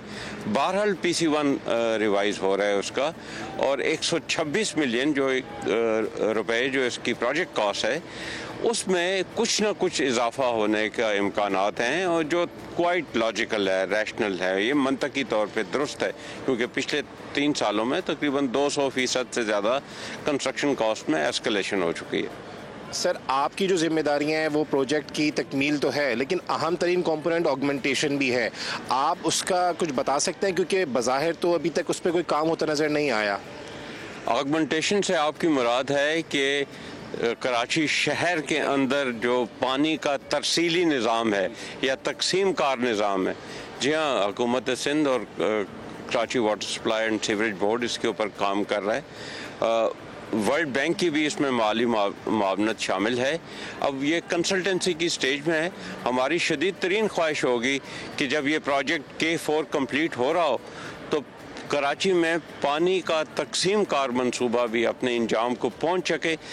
अगर ऐसा ना हुआ तो फिर शहरियों तक जो इस प्रोजेक्ट का फ़ायदा है वो पहुंच नहीं पाएगा। लेकिन हुकूमत सिंध, मुझे उम्मीद है कि इसके ऊपर पूरी तनदेही से काम कर रही है ताकि दोनों प्रोजेक्ट्स का इख्तिताम मंतकी तौर के ऊपर दुरुस्त हो। सर इस वक्त तो $1 मिलियन क्वेश्चन यही है कि कराचीइट्स को पानी कब तक मिल सकेगा, तो आप बतौर चेयरमैन वापडा क्या कह सकेंगे कराची वालों को कि कौन सा एयर या कौन सी डेडलाइन हो सकती है कि एक्सपेक्टेड? जिस तरीके से प्रोजेक्ट चल रहा है, अगर हमें जो रिक्वायर्ड माली वसाइल हैं वो मुहैया किए जाएं या कराची में पानी के टैरिफ रिजीम इम्पोज कर दिया जाए तो इंशाल्लाह हम ये 2024 दिसंबर तक इंशाल्लाह ये काम K4 का स्टेज 1 पाया तकमील तक पहुंचा पाएंगे। सर बहुत शुक्रिया आपके वक्त का, थैंक यू। देखिए बिल्कुल चेयरमैन वापडा हमारे साथ मौजूद थे और वो बहुत ज़्यादा पुरज़्म है कि अगर जो फ़ंड्स की तरसील है वो मुमकिन बनाई जाए बर वक्त तो यकीनी तौर पे जो दिसंबर 24 की डेडलाइन है, जो 9 माह की एक्सटेंशन के बाद नई डेडलाइन है, उसको वो पूरा करने में कामयाब होंगे। और साथ ही वो ये कहते हैं कि सिंध हुकूमत जो ऑगमेंटेशन है, पानी की जो तकसीम है शहर तक पहुँचाने के लिए, उस सिस्टम पर भी काम शुरू करती है तो ही ये मुमकिन होगा कि कराचीइट्स को पानी बर वक्त मिल सकेगा, वरना के मजीद इल्तवा में जाने के खदशात बढ़ जाएंगे। जी चलें जी, ये मसला तो फौरी तौर पर एड्रेस होना चाहिए क्योंकि कराची में बहुत बड़ी आबादी जो है वो पानी के हवाले से काफ़ी ज़्यादा परेशान है। आपको पता है से मुल्क भर में इंतखाबात की जो है वो लहर जारी है और सब तैयारी कर रहे हैं इंतखाबात की और काफ़ी सरगर्मियाँ भी जो हैं जिनका आगाज़ हो चुका है। ख्वाहिशमंद तमाम उम्मीदवारों ने जो कागजात नामजदगी हैं वो जमा करा दी हैं। समा ने एक ऐसे उम्मीदवार को ढूंढ निकाला है जो बमुश्किल से 3 फुट के होंगे मगर वो अपने से कई गुना बड़े कदावर शख्सियात से आम इंतखाबात में मुकाबला करने के लिए तैयार हैं। एजुकेशन फॉर ऑल यानी कि तालीम सब के लिए खैबर पख्तूनख्वा हुकूमत के ताउन से वज़ीरिस्तान में सालों से गैर फाल स्कूलों में तालीमी सरगर्मियों का बाकायदा आगाज़ किया जा रहा है और इस मुहिम का मकसद इलिटरेसी के अंधेरों को ख़त्म करना है। इसी वाले से बात करेंगे वज़ीरिस्तान की डिस्ट्रिक्ट एजुकेशन मिनिस्टर गुलाम फातिमा से जो हमारे साथ इस वक्त मौजूद हैं। गुलाम फातिमा साहिबा, बहुत शुक्रिया आपका कि आपने हमें वक्त दिया। ये बताइएगा कि ये जो 130 गर्ल्स स्कूल दोबारा से फ़ाल होने जा रहे हैं तो इससे कितनी तादाद में बच्चियां तालीम हासिल कर सकेंगी और क्या इसमें प्राइमरी और सेकेंडरी दोनों स्कूल शामिल हैं? अस्सलाम वालेकुम। सबसे पहले तो समा टीवी की मैं मशहूर हूँ कि जिसने मुझे ये फोरम मुहैया किया है कि मैं साउथ वज़ीरिस्तान की नुमाइंदगी कर सकूं। 130 स्कूल हमने फ़ाल किए हैं, उनमें प्राइमरी भी थे, मिडल भी थे और ये सब मुमकिन हुआ है इस इलाके की आवाम, कम्युनिटी, ख़ास तौर पे ख़वातीन और मशरान, मलकान, महकमा तालीम के जो हुकाम बाला हैं उनकी मदद, डिस्ट्रिक्ट एडमिनिस्ट्रेशन की मदद और हुकूमत की मदद से कि अगर ये तमाम लोग मुझे सपोर्ट ना करते और इनकी मदद मेरे साथ शामिल ना होती तो ये इतनी बड़ी जो हमने अचीवमेंट की है ये मुमकिन नहीं थी। चलिए, तो बड़ी खुशाइंद बात है। मुझे बताएं कि वज़ीरिस्तान में ख़वातीन में कितना जज्बा है तालीम हासिल करने का और आगे बढ़ने का? साउथ वज़ीरिस्तान की ख़वातीन में, बच्चियों में तालीम के लिए बहुत ज़्यादा जज्बा है। वो पढ़ना चाहती हैं, वो आगे बढ़ना चाहती हैं, वो बहुत कुछ सीखना चाहती हैं और सिर्फ एक फील्ड में नहीं बल्कि मुख्तलिफ फील्ड्स में वो अपना लोहा मनवाना चाहती हैं। मैंने जो को करिकुलर एक्टिविटीज़ उनसे करवाई हैं तो मुझे अंदाज़ा हुआ है कि उनमें स्पोर्ट्स का जज्बा भी है, उनमें कंप्यूटर सीखने का जज्बा भी है, वो वोकेशनल तालीम भी हासिल करना चाहती हैं। तो उनमें बहुत ज़्यादा खसूसियात हैं, बहुत ज़्यादा चीज़ें हैं जो वो सीख सकती हैं और सीखना चाहती हैं। आपने बताया कि ख़वातीन का इंटरेस्ट भी वोकेशन, तो एजुकेशन के अलावा वोकेशनल सेंटर्स भी हैं जिन पर आप काम करें। फिर अब अभी जो हमारे साउथ वज़ीरिस्तान में ज़्यादातर जो इदारे हैं वो बस गवर्नमेंट स्कूल ही हैं और वोकेशनल इदारे या टेक्निकल इंस्टीट्यूशन अभी इतने नहीं हैं ख़वातीन के लिए। तो मुझे उम्मीद है कि हुकूमत ने इस तरफ ज़रूर सोचा होगा कि कुछ यूनिवर्सिटीज़ बन जाएं, कुछ वोकेशनल इदारे बन जाएं, कोई होम इकनॉमिक्स कॉलेज या टेक्निकल इदारे बन जाएं क्योंकि बहुत ज़्यादा उनका फोकस है इस चीज़ पर कि साउथ वज़ीरिस्तान में तालीम की बढ़ोतरी हो जाए और साउथ वज़ीरिस्तान की जो बच्चियाँ हैं उनके लिए मुख्तलिफ मौक़े खुल जाए। ये तो आपने बड़ी अच्छी बात की। तो फिर आप क्या समझती हैं कि तालीम के शोबे के अलावा और स्पेशली तालीम के शोबे की अगर हम बात करें तो किन किन मज़ीद इक़दाम की ज़रूरत है? जी, हुकूमत की तो पहली तरजीह तालीम है और पूरी कोशिश है, ख़ास तौर पे बच्चियों की तालीम उनकी पहली तरजीह है और बहुत सारे ऐसे प्रोग्राम हैं, बहुत सारी ऐसी स्कीम्स हैं जो पाइपलाइन में हैं कि नए स्कूल कायम करना, जो स्कूल मौजूद हैं उनको अपग्रेड करना।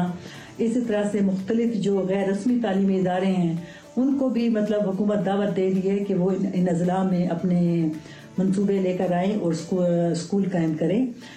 स्टाइपेंड दे रही है बच्चियों को, ख़ास तौर पे हुकूमत, उसका प्रोग्राम भी है कि बच्चियों को वजीफ़ा दिया जाए ताकि वो आ जाएं स्कूलों में और उनको उनके अखराजात ना हो स्कूलों में।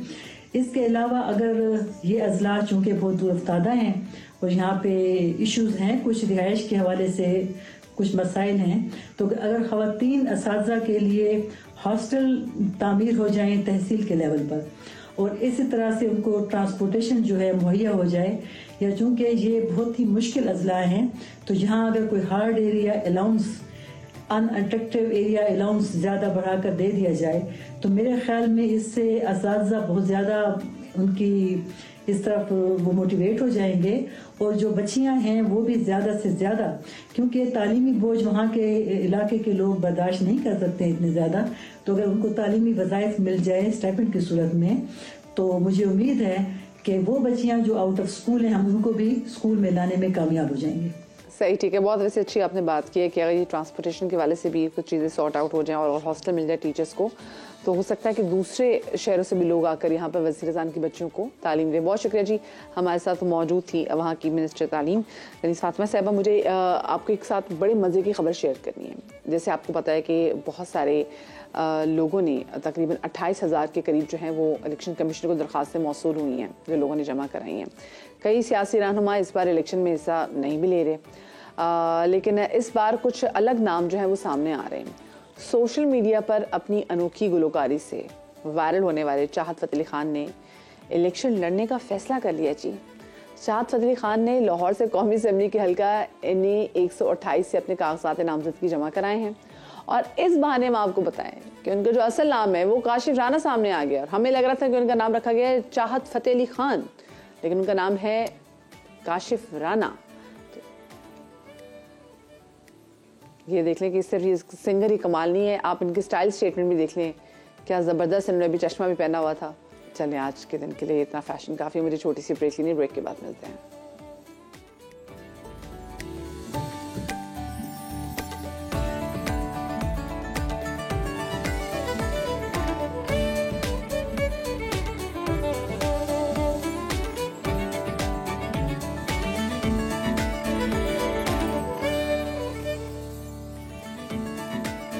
Welcome back after the break. और ब्रेक के बाद ज़रा बात कर लेते हैं आपकी सेहत के हवाले से। और आपकी सेहत को लेकर बड़ी तशवीशनाक कुछ चीज़ें हमारे सामने आ रही हैं। आपको पता है पाकिस्तान में जो डायबिटीज़ है इसका मर्ज़ दिन ब दिन बढ़ता चला जा रहा है। हम इतनी अवेयरनेस इस पर कर रहे हैं, इतनी हम इस पर शोज़ करें, लेकिन उसके बावजूद फ़ायदा कहीं नहीं हो रहा। पाकिस्तान में इस वक्त 3 करोड़ 30 लाख लोग ज़ियाबतीज़ का शिकार हैं और 3 करोड़ लोग ऐसे हैं जिन्हें इल्म ही नहीं है कि उन्हें ज़ियाबतीज़ है। पाकिस्तान दुनिया में तीसरे नंबर पर है जहां लोग इस बीमारी का शिकार हैं। फैलाव की शरह के लिहाज से पाकिस्तान पहले नंबर पर है। जिन लोगों को इल्म नहीं है कि वो ज़ियाबतीज़ का शिकार हैं, उनका स्टेटस मालूम करने के लिए 2021 में डिस्कवरिंग डायबिटीज़ प्रोग्राम का इनेकाद भी किया गया था। और इसी वाले से बात करेंगे। हमारे साथ स्टूडियोज़ में मौजूद हैं नुमाइंदे समा हामिद रहमान साहब मौजूद हैं यहाँ पे। हमारे साथ माहिर अमराज़ ज़ियाबतीज़ डॉक्टर नदीम नईम साहब मौजूद हैं, उनको भी शामिल गुफ्तगू करेंगे। डॉक्टर साहब बहुत शुक्रिया आपका कि आपने हमें वक्त दिया। डॉक्टर साहब सबसे पहले तो बताइएगा, इतनी अवेयरनेस, इतनी बातचीत, उसके बावजूद हमारी ज़ियाबतीज़ अगर मैं इसको चार्ट्स में भी देखूं तो बड़े खौफनाक तरीके से बढ़ी है। क्यों? हाँ, इनफैक्ट खौफनाक तरीके से बढ़ नहीं रही है बल्कि बढ़ चुकी है। ठीक है, अगर हम आइडिया ऑफ एटलस की बात करते हैं तो कंपैरेटिव प्रेवलेंस का मतलब होता है 100 लोगों में कितने लोगों को शुगर है, तो हम दुनिया में पहले नंबर पे, मतलब तीसरे नंबर पे नहीं है, पहले नंबर पे। टोटल पॉपुलेशन में चाइना और इंडिया हमसे ऊपर है। अच्छा, अब सवाल है कि क्यों, रीज़न क्या है? तो मुझे याद है कि 80s के अंदर एक सर्वे हुआ था जिसके अंदर ये बात प्रूव हुई थी कि Pakistanis are the 3rd healthiest nation of the world. ये 80s की बात कर रहा हूँ मैं। तो 1980s में 3rd हेल्दीएस्ट नेशन से हम 2021 या 22 के अंदर हम डायबिटीज़ की प्रेवलेंस में पहले नंबर पे क्यों गए? और अगर इसका कोई मुझसे सवाल पूछता है तो मेरा जवाब एक लफ्ज़ में होता है और वो लफ्ज़ होता है लाइफस्टाइल। सीडेंटरी लाइफस्टाइल, एक्सरसाइज ना करना। अगर हम ज़रा सा कंपेयर करें ना कि 80s के अंदर हमारी लाइफस्टाइल क्या था और 2023 में हमारा लाइफस्टाइल क्या है। फिजिकल एक्टिविटी बहुत थी, मतलब घर में अगर बाहर से कुछ सब्जी लेके आनी होती थी तो आप पैदल चल के चले जाते थे, मतलब रोटी लेके जानी, कुछ भी ऐसा करना है। अब तो आप गाड़ी के बगैर बाहर या बाइक के बगैर निकलने का तो तस्वुर ही नहीं करते, मतलब वॉक तो हमने बंद कर दिया। बिल्कुल, हमारे बच्चे बाहर खेलने जाया करते थे। इनफैक्ट हम लोग, याद है, हम लोग संडे के दिन और वैसे शाम को जो है क्रिकेट खेलने, और अब हम बच्चों को क्या क्या के थक जाते हैं, वो मोबाइल से नहीं निकलते, टीवी से नहीं निकलते। फिर उसके बाद हमारी डाइट ने बहुत बड़ा फैक्टर प्ले किया। उस वक्त की डाइट को अगर आप कंपेयर करें आज की डाइट के साथ, तो वेस्ट की हमने डाइट को तो अडॉप्ट कर लिया लेकिन वेस्ट की फिजिकल एक्टिविटी को अडॉप्ट नहीं किया। यही रीजन था कि उस वक्त वो लोग सीडेंटरी लाइफस्टाइल में ज्यादा प्रेवलेंट थी, शुगर ज्यादा प्रेवलेंट थी। अब हमने उनकी एक बुरी आदत को ले लिया और उनकी जो एक अच्छी आदत थी यानी फिजिकल एक्टिविटी वाली, वो लोग आज भी अपनी गाड़ी अपने हाथ से धोते हैं। हमारी गाड़ियां धोने के लिए 2 लोग आ रहे होते हैं। और भी बहुत सारे हमारे घर के अंदर अगर हम काम की बात करें नहीं करते, वो सारी चीजें खुद कर रहे होते हैं। अच्छा, जैसे भी आपने बताया, क्या बच्चों में जो टाइप 2 डायबिटीज़ है वो इसलिए ज़्यादा बढ़ रही है क्योंकि वही वाली बात कि बच्चे जो है ये घर से बाहर ही निकलते हैं, इनमें फिजिकल एक्टिविटी कोई नहीं है? डेफिनेटली इसलिए ज़्यादा बढ़ रही है। टाइप 2 डायबिटीज़ हमें जब पढ़ाया जाता था, हम MBBS में पढ़ते थे, तो हमारे टीचर बताया करते थे कि type 2 diabetes 40 years of age में होती है, टाइप 1 डायबिटीज़ 10-12 साल की उम्र में होती है। ये बड़ा मशहूर सा एक मुहावरा था। ठीक है, अब मेरे पास खुद अपनी क्लिनिक के अंदर 12 साल 14 साल 15 साल के बच्चे टाइप 2 डायबिटीज़ के साथ आ रहे हैं। और ये बच्चे क्या बहुत सारे लोग मुझे कहते हैं कि जी भाई अल्लाह हम तो मीठा खाते भी नहीं थे, हमें तो फिर भी शुगर होगी। तो क्या सिर्फ मीठा खाने से ये लोगों का प्लीज़ ज़रा कंसेप्शन क्लियर करें। हाँ, ये बड़ा अजीब सा एक कॉन्सेप्ट है हम लोगों को। शायद सिर्फ चीनी से शुगर होती है। एक्चुअली चीनी से शुगर नहीं होती, कार्बोहाइड्रेट से। बल्कि मैं इसको थोड़ा और बेहतर करूँ कि एनर्जी एक्सपेंडिचर को कम करने से और एनर्जी इंटेक को ज़्यादा करने से। अब एनर्जी इंटेक आपका कार्बोहाइड्रेट से आता है, जिसमें रोटी भी है, जिसमें चावल भी है, जिसके अंदर मीठा भी है, जिसके अंदर जो भी चीज़ आप खाते हैं उसमें टू सम एक्सटेंट एनर्जी मौजूद है। किसी में ज़्यादा मौजूद है जैसे रिफाइंड कार्बोहाइड्रेट्स हो गए, किसी में कम मौजूद है जैसे कि हमारे कॉम्प्लेक्स कार्बोहाइड्रेट हो गए। अब जब आप एनर्जी ज़्यादा लेंगे और एक्सपेंड कम करेंगे, बैठे बैठे मोबाइल के ऊपर आप गेम देख रहे होंगे, गेम खेल रहे होंगे, आप बाहर जाके क्रिकेट नहीं खेलेंगे फॉर एग्जांपल, तो ऑटोमेटिकली वो एक्सपेंडिचर नहीं होगा। स्ट्रेस का इसमें कितना हाथ है? बहुत बड़ा। स्ट्रेस में बहुत सारे जिस्म में ऐसे हार्मोन रिलीज होते हैं जिन्हें हम एंटी इंसुलिन हार्मोन्स कहते हैं। इंसुलिन वो हार्मोन है जो हमारी बॉडी को शुगर होने से बचाता है। तो अगर आप कोई ऐसे हार्मोन रिलीज करना शुरू कर दे बॉडी के अंदर जिसमें शुगर के उस हार्मोन को एंटी कर लिया जाए या उसको एंटागोनिस्ट कर दिया जाए, तो ऑटोमेटिकली जाहिर बात है कि बंदा फिर उस बीमारी की तरफ जाता है। सही आपने, मैं से इसकी क्रॉनिक कॉम्प्लिकेशन के वाले से बात करूंगी। अच्छा, क्योंकि आप हेल्थ बीट कवर भी करते हैं, आपने क्या देखा जो with the passage of time जो केसेस बढ़ रहे हैं, उनकी रीज़न आप क्या देख रहे हैं? और आपके पास अगर कोई स्टेटिस्टिक्स डेटा है तो प्लीज़ हमारे साथ शेयर कीजिएगा। अच्छा, एक तो वही वजह है कि लाइफ स्टाइल जो हमारा है, हेल्दी लाइफ स्टाइल नहीं है, तो लाइफ स्टाइल मॉडिफिकेशन की ज़रूरत है। होता ये कि जो हमारे यहाँ हॉस्पिटल्स हैं, इस वक्त 3 बड़े हॉस्पिटल्स हैं जहाँ पर ये पेशेंट आते हैं, जिना, सिविल और अब्बासी।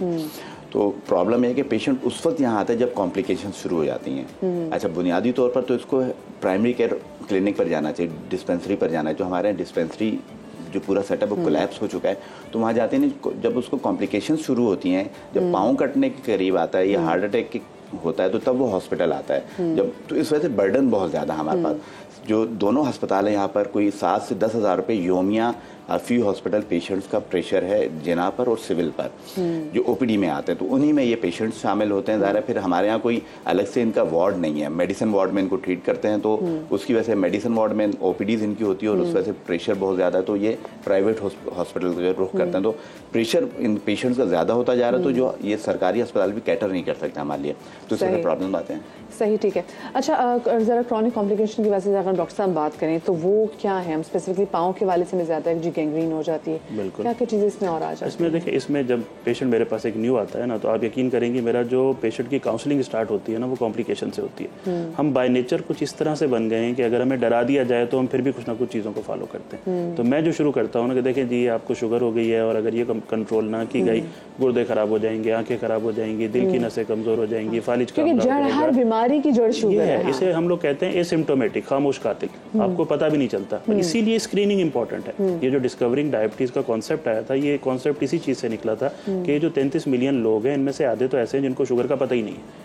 अब मुझे आपको कैसे पता चलेगा कि मुझे शुगर हो गई है? या तो जाके टेस्ट करवा लें, या एटलीस्ट हमें पता चल जाए कि भाई मैं हाई रिस्क हूँ। और ये हाई रिस्क के चक्कर में फिर फार्मीवो ने और उसके बाद फिर पाकिस्तान एंडोक्राइन सोसाइटी ने कि हमें पता नहीं चलता, हमारी बहुत से हमें बुखार हो रहा है, ना हमें तबीयत खराब हो रही है, ना हमें ब्लड प्रेशर आई, तो हमें पता नहीं चल रहा है कि हमारी शुगर है। पूरी दुनिया में इसीलिए स्क्रीनिंग का कॉन्सेप्ट है। स्क्रीनिंग वर्ड का मतलब है वो बीमारी जो खामोश पड़ी हुई है और उसको पकड़ना, उसका पता करना।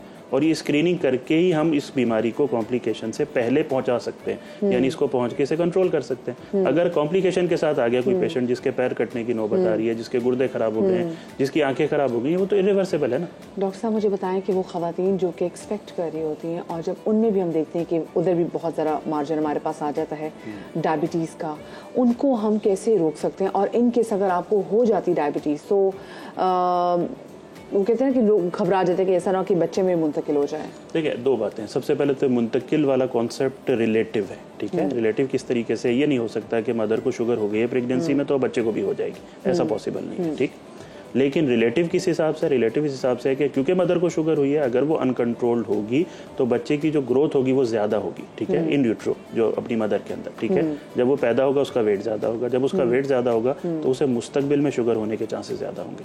तो नॉर्मली शुगर को कंट्रोल करने के जो हमारे टारगेट है वो डिफरेंट है। फॉर एग्जाम्पल, अगर किसी को टाइप 2 डायबिटीज़ है तो हम कहते हैं भाई फास्टिंग 120 के आसपास ओके है, रैंडम 160 के आसपास ओके है। लेकिन वही अगर प्रेग्नेंट लेडी हो जाती है तो हम फास्टिंग 90 तक लेके चले जाते हैं, 95 तक, और रैंडम 20 तक लेके चले जाते हैं, क्योंकि अब हमें एक नहीं 2 जिंदगियां बचानी होती हैं और दूसरी जिंदगी को फ्यूचर की कॉम्प्लिकेशन से बचाना होता है। तो अगर मदर की शुगर सही कंट्रोल नहीं होगी ड्यूरिंग प्रेगनेंसी, तो ना सिर्फ बच्चे का वेट बड़ा होगा, बल्कि 10 साल या 15 साल के बाद बच्चे की पैदाइश के बाद बच्चे को शुगर होने के चांसेस ज़्यादा होंगे। तो ये यानी आप एक साथ 2 जिंदगियां बचाने की कोशिश कर रहे हो, तो स्पेशली बहुत इंपॉर्टेंट हो जाता है प्रेगनेंसी में। अच्छा, मुझे बताएं, घर में जो हमारे बड़े बुजुर्ग हैं ना, उनको ज़रा रोकना बड़ा मुश्किल हो जाता है। ब्लड प्रेशर भी होगा उनको दुनिया की हर बीमारी होगी, लेकिन वो मीठा खाने से ना वो परहेज़ नहीं करेंगे और वो कहते कुछ नहीं होता भाई हम ये कर लेंगे वो कर लेंगे। उनको समझाएं कैसे, मुझे बता दें, क्योंकि बच्चे बड़े परेशान और अक्सर बच्चे कहते भी डॉक्टर साहब से पूछें कि हम अपने माँ बाप को कैसे समझाएं, क्योंकि कहते कोई बात नहीं, 1 चम्मच से क्या होता है। अच्छा, इंटरेस्टिंगली मैं आपको एक फैक्ट बताऊं, वाकई 1 चम्मच से कुछ नहीं होता, ठीक है। लो जी, हाँ, अब सुन लें, आपने तो मौका दे दिया मेरे घरों को पूछा करने। मैं ये करता हूँ ना, मैं अपने पेशेंट्स को रोकता हूँ, पूरी कोशिश करता हूँ जहाँ तक रोक सकता हूँ। अच्छा, अब एक पेशेंट नहीं रुक रहा, ठीक है, तो फिर हम उसका कार्बोहाइड्रेट काउंट करते हैं। 1 चम्मच चीनी में 15 ग्राम कार्बोहाइड्रेट होते हैं। अगर मैं उसको टोटल एक दिन में 1200 कैलोरीज दे रहा हूँ, तो इसका मतलब ये हुआ कि अगर उसमें वो 1 चम्मच चीनी को हम इनकॉर्पोरेट कर दें तो 1200 कैलोरीज होगी, तो कोई प्रॉब्लम नहीं हो। यानी चीनी खाना बुरी चीज़ है, इसमें कोई शक नहीं है, हम अपने हर पेशेंट को रोकते हैं, इसमें भी कोई शक नहीं है। लेकिन अगर कोई नहीं रुकता तो आप उसके बाकी कार्बोहाइड्रेट्स को कम कर दें। अगर मैंने उसको 1.5 रोटी दी हुई है, तो मैं ऐसे कहूँगा कि पौनी रोटी दोपहर को खा लो, पौनी रात को खा लो, और शाम के 5 बजे वाले चाय में 1 चीनी का चम्मच डाल लो, तो कार्बोहाइड्रेट बैलेंस हो जाते हैं। या फिर दूसरा तरीका भी है, 15 ग्राम कार्बोहाइड्रेट को बर्न करने के लिए आप उठें, घर के अंदर ही उठें और इस दीवार से इस दीवार तक आधे घंटे की वॉक करें। वो भी नहीं करनी। अब यही तो मैं कह रही हूँ, जो आपने कहा ना 1 चम्मच से कुछ नहीं होता, तो फिर मुझे बताएं। अच्छा, ये जो हम इसका मुतबादिल इस्तेमाल करते हैं आजकल, we have stevia, we have monk fruit in the market, जो ब्राउन शुगर है, चीनी का अगर हम उसको मुतबादिल देखें। देखिए, 2 चीज़ें, इसके अंदर कुछ स्टडीज़ आई हैं स्पेशली कैंडिडल के ऊपर, ठीक है, हाँ वो है एस्पार्टम, उसके ऊपर कुछ स्टडीज़ आई हैं जो कह रही हैं कि बहुत ज़्यादा क्वांटिटी में यूज़ करने से प्रॉब्लम होते हैं, बहुत ज़्यादा क्वांटिटी में। इसी वजह से हम अपने पेशेंट को रिकमेंड नहीं करते एज ए डॉक्टर, लेकिन कहते हैं अगर पेशेंट चीनी से नहीं हटता है तो एटलीस्ट वो ले सकता है, लेकिन लिमिटेड क्वांटिटी के अंदर। स्टीविया हो गई या एस्पार्टेम हो गई या सुक्रालोज हो गई, लिमिटेड क्वांटिटी में अगर आप लेते हैं तो बहुत सारी स्टडीज मौजूद हैं जो कहती हैं कि कंपैरेटिवली सेफ हैं एज कम्पेयर टू शुगर। और डॉक्टर साहब, ये जो शुगर फ्री ड्रिंक्स हमारे पास हैं और हम कहते हैं चलिए कुछ भी खाना खा रहे थे, क्योंकि वो शुगर फ्री, वो डाइट, वो फलानी बॉटल ले आओ। देखिए, डाइट बोतल वो होता है ना, वो क्या कहते हैं, लेस डेविल, ठीक है। तो ये इस तरह की कहानी है, बुरी वो भी है, उसके अंदर बहुत सारी चीनी नहीं है लेकिन बहुत सारी दूसरी चीज़ें डली हुई हैं। लेकिन अब अगर कोई नहीं मान रहा, कह रहा मुझे तो कोल्ड ड्रिंक पीनी है, तो फिर हम कहते हैं कि चलो फिर डाइट पी लो, क्योंकि डाइट में वही जो मैं एस्पार्टेम की बात कर रहा था ना, कि लिमिटेड क्वांटिटी में अगर आप हफ्ते में 1 दफ़ा या 2 हफ्ते में 1 दफ़ा आप कहते हो मैं नहीं छोड़ सकता, तो बजाय इसके कि आप फिर मीठी सॉफ्ट ड्रिंक ले लें, बेहतर है कि आप फिर वो डाइट वाली सॉफ्ट ड्रिंक लें। अच्छा, मुझे जो आपने स्क्रीनिंग के वाले से बात की ना, मैं भी इस वजह कंसर्न में आई हूँ कि एक साइलेंट किलर है, हमें पता नहीं चल रहा है। यू नेवर नो कि हम में से इस वक्त स्टूडियो में जितने भी लोग बैठे हैं, में कितने लोगों को शुगर और हमें पता ही नहीं है ना। तो जो स्क्रीनिंग का प्रोसेस है वो मौजूद है, लेकिन लोग परेशान होते हैं कि स्क्रीनिंग का प्रोसेस थोड़ा महंगा ना हो। मतलब सर दर्द की दवाई इतनी महंगी होगी तो लोग कहते हैं कि भाई स्क्रीनिंग के प्रोसेस को हम कैसे अफोर्ड करेंगे। तो क्या सरकारी अस्पतालों में स्क्रीनिंग का प्रोसेस ये मुफ्त है?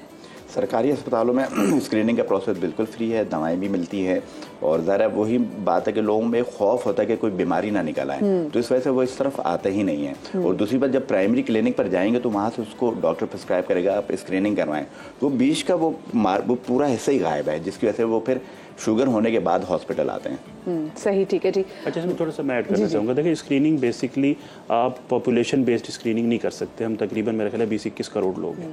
हाई रिस्क स्क्रीनिंग की जा सकती है और उसके लिए एक बड़ा नंबर है, ठीक है। बेसिकली ये डिस्कवरिंग डायबिटीज़ नहीं, एक व्हाट्सएप पे AI बेस्ड व्हाट्सएप नंबर दिया है 0333। मैं अपने ऑडियंस को भी कहूँगा कि वो भी नोट कर लें, इसमें 0333 032 0262। अच्छा, इसके ऊपर आपने सिर्फ हाई लिख के मैसेज करना है, ठीक है। वो आगे से AI बेस्ड उसका आंसर आ जाएगा। अच्छा, फिर वो आपसे सवाल पूछता जाएगा, आप जवाब देते जाएंगे और फिर पता चल जाएगा कि आप हाई रिस्क हैं या नहीं हैं। अगर आप हाई रिस्क हैं तो फिर आप स्क्रीनिंग की तरफ जा सकते हैं। अगर फॉर एग्जांपल कोई हाई रिस्क है ही नहीं तो फिर बेहतर है उसको स्क्रीनिंग की तरफ जाने की जरूरत भी नहीं है। सही, ठीक है, लेकिन भाई ख्याल अपना करना बहुत ज़्यादा ज़रूरी है और फिजिकल एक्टिविटी को अपनी ज़िंदगी में दोबारा से किसी तरीके से लेकर आए। बहुत शुक्रिया जी, डॉक्टर साहब हमारे साथ मौजूद थे, डॉक्टर नईम साहब और हामिद रहमान हमारे रिपोर्टर भी हमारे साथ मौजूद थे, जो बता रहे थे कि एग्जैक्टली सिचुएशन सरकारी अस्पतालों में क्या है इसको लेके। और बड़ा ज़रूरी है जी कि हम इस तरह की बीमारियों के हवाले से बात करें, क्योंकि ये बीमारी अब फैलती चली जा रही है और एक ऐसी बीमारी है जिसको आप देख नहीं सकते और जिसको हो जाती है वो उसको महसूस भी नहीं कर पाता। ये बड़ी खौफनाक सी चीज़ है। खैर, इससे पहले कि मैं शो का इख्तिताम करूँ, जाते जाते मैं आपको बताऊँ कि इलेक्शंस की बात तो मैंने ज़रूर करनी है। इस सिलसिले में आपको पता है कि पोलिंग ऑफिसर और असिस्टेंट प्रिजाइडिंग ऑफिसर्स को ट्रेनिंग देने का आगाज़ भी हो चुका है। मज़ीद जानते हैं, नॉर्थ नाज़िमाबाद कम्प्रिहेंसिव स्कूल में मौजूद हैं खुर्शीद आलम हमारे सीनियर नुमाइंदे से जान लेते हैं। खुर्शीद, ये बताएगा कि ये ट्रेनिंग किन किन मराहिल में होगी? वैसे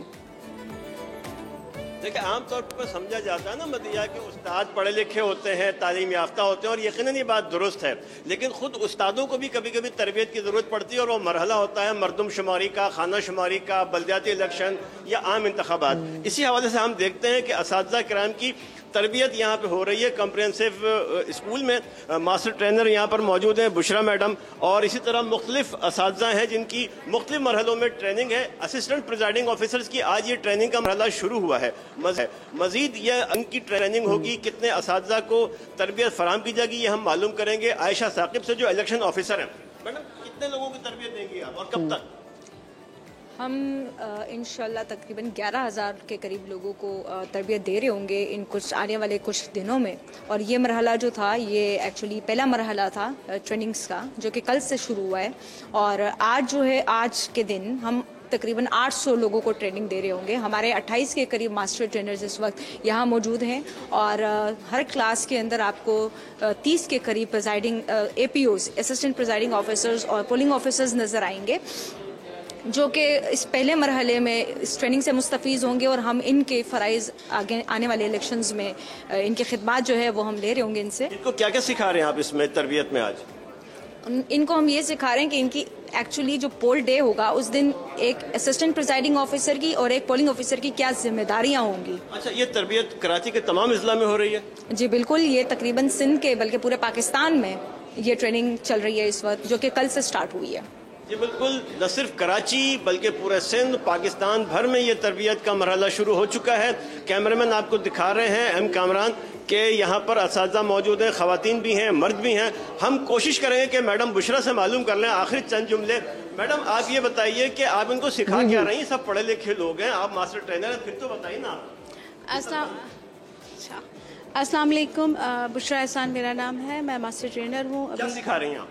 सर बेसिकली हमारे पास जो ऑडियंस मौजूद है, जो टीचर्स मौजूद हैं, ज़्यादातर अमला जो है पोलिंग ऑफिसर और असिस्टेंट प्रिजाइडिंग ऑफिसर के तौर पे अपने फ़राइज़ सर अंजाम देगा। तो हम इनको दोबारा ही देखिए, बहुत सारी चीज़ें हम लोग सुनते रहते हैं, पढ़ते रहते हैं, करते रहते हैं, दोबारा से रिवीजन होने से ये होता है कि दिमाग में वो चीज़ बैठ जाती है। तो ज़रूरी होता है कि जब भी कोई भी काम शुरू किया जाए तो उसकी दफ़ा हम रिव्यू कर लिया जाए, उसको ये एक तरह से रिफ्रेशर कह लें यहाँ पे लोगों के, क्योंकि ज़्यादातर हमारे पास तरबियत याफ्ता ही अमला है जो पहले बहुत दफ़ा अपने फ़राइज़ सर अंजाम दे चुका है। अच्छा, मैं चाहता हूँ कि मैं एक खातून है, इनसे मालूम कर लूँ, बहन से कुछ समझ में आ रहा है कि बुशरा बाजी क्या बता रही हैं? जी बिल्कुल समझ में आ रहा है, क्योंकि इससे पहले भी हम लोग ले चुके हैं। अच्छा, फर्ज कीजिएगा मैं वोट वाले दिन आ गया हूँ आपके पास, तो आप क्या करेंगी? जो हम अपना काम है वो कर रहे हैं, करेंगे। शनाख्ती कार्ड देखेंगी? जी बिल्कुल, अगर मैं पोलिंग ऑफिसर हूँ तो पहले शनाख्ती कार्ड वो देखूंगी और जो भी सिलसिला नंबर है वो सब मिलाऊंगी, और उसके बाद अगर मैं असिस्टेंट प्रिजाइडिंग हूँ तो जो मेरा काम है वो मैं करूँगी, जैसे कि स्टैम्प होता है वो लेके उस पर सिग्नेचर करने होते हैं, इसी तरह। जनाब, ये है तरबियत का मरहला। इसमें लिखा हुआ है कि पोलिंग ऑफिसर्स की जिम्मेदारियां क्या हैं, कि वोटर्स का शनाख्ती कार्ड चेक करना है, इंतखाबी फहरिस्त में वोटर का नाम और सिलसिला नंबर पुकारना है, उसके अंगूठे पर अनमिट रोशनाई का निशान चेक करना है। ये एक बड़ा तवील मरहला होता है, और आमतौर पर हम देखते हैं कि हमारे असातिज़ा किराम, जैसे मैं शुरू में कह रहा था ना आपसे, कि पढ़े लिखे होते हैं, तरबियत याफ्ता तो होते ही हैं, लेकिन जाहिर है कि ये कौमी मौक़े ऐसे होते हैं, अहम मराहिल ऐसे होते हैं कि जहाँ पर तरबियत और रिफ्रेशर कोर्स ज़रूरी होता है ताकि एक अहम कौमी जिम्मेदारी को बहुस्न खूबी अदा किया जा सके। जी सही, तो मैं भी देख लीजिए कि जैसे आपने इनसे पूछा भी कि अच्छा आप कैसे भी जॉब करेंगे, अगर प्रिजाइडिंग ऑफिसर होंगी या फिर असिस्टेंट प्रिजाइडिंग ऑफिसर होंगी, तो टाइम लगेगा। मुझे लगता है कि कितने मजीद और दिन लगेंगे जिनकी ट्रेनिंग मुकम्मल होने में? वैसे